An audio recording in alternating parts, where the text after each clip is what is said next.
avec le rhizomal à raison de 10 ml/kg jusqu'à atteinte du poids cible.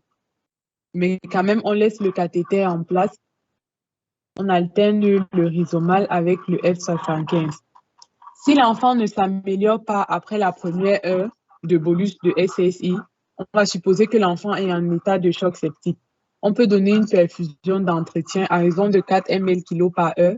On continue avec les antibiotiques et on commence avec l'alimentation au F75.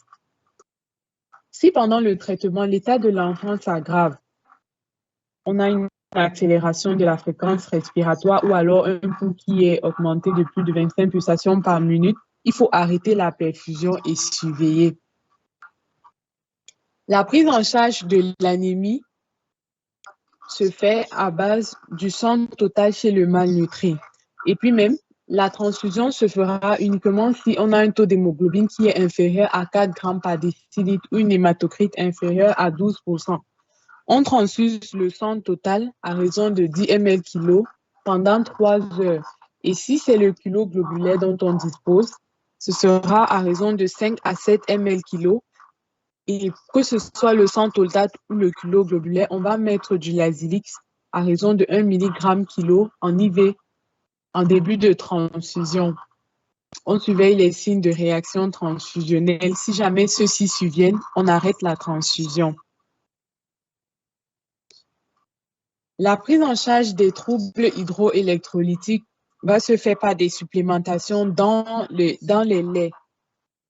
Donc, si on a un enfant qui fait hypocalémie, la supplémentation, on va rajouter du potassium dans son lait F75 à raison de 3 à 4 mmol/kg par jour.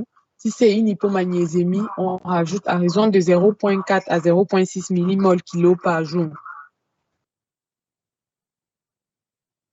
Et éviter au maximum les aliments salés chez le malnutri.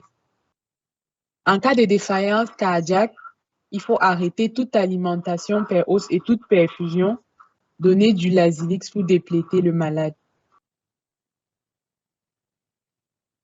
La prévention de malnutrition aiguë sévère se fait par l'allaitement maternel. Il faut conseiller les mamans sur un allaitement maternel exclusif, assurer une diversification adéquate, mettre en place des stratégies de prévention des infections, supplémenter les aliments et même la maman lors de la grossesse, assurer une bonne correction des micronutriments, l'hygiène et l'état des aliments, assurer une bonne hygiène et l'état des aliments.